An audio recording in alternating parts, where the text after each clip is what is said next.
The Dionadairean. I've overheard it said that a dragon could smell a witch with a blue diamond ring from miles away. That the very sight of the rings, worn by the members of the guild, caused us to involuntarily snort out fire after what they did to us. Few know that long before that, we dragons had worked with the guild and the fairies, and together created the most powerful collaboration ever known. It was shortly after the Curse of Avalon got activated, causing mages to lose dominion of the earth to humans. The guild, then known as the Order of the First Shrine, split in two. Many wanted to reverse the curse, but some wouldn't give up the life-changing magical bond between a mage and a human that the curse had created. We dragons sided with those, for one of them had once created us. I remember the day when we welcomed mages and fairies to our home by Loch Ness, to create a new alliance against those who wanted to reverse the curse. Now known as the Dionadairean, I stood by our leader and the clan. Fairies arrived first, travelling with fairy magic. Suddenly they appeared, 5 leaders of their largest tribe. Their queen, Morgan Le Fay, stepped forward silently. She'd covered her body with a fine silk gown, and her fairy skin glowed at first, though nothing in comparison with the shine of even a newborn dragon. The mages were close too. These normally chose more sturdy fabrics with which to clad their form. I could sense them walking through the dense foliage. Nobody flew in, none had wings, or a strength of body.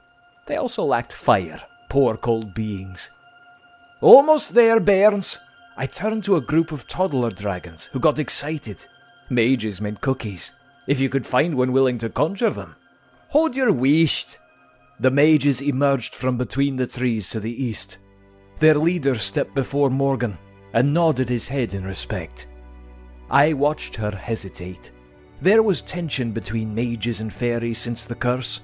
Fairies had been less affected by it, so some mages spread rumours that it was their plotting that created it, even though a tyrant mage king had orchestrated it. Members of her tribe had been ambushed and killed by mages. Still, they chose to unite with mages now. I tried to break the ice.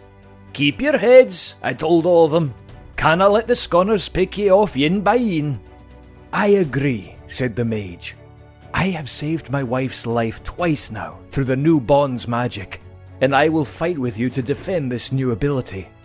Morgan observed him as he held out his hand to her. "It is a tragedy what happened to your people. Together, we can protect everyone." Beside him, the mages nodded. I felt a change in the air. Morgan looked him in the eye now. In her silence was a power that no words could give when she put her hand in his and shook it. Finally, the seed of peace, however small, was planted. 4 millennia, fairies collaborated with like-minded mages to stop attempts at reversing the curse. We dragons no longer meddled, but the organisation we'd helped create, the Dionadairean, was the one place where fairies and mages trusted each other with their lives.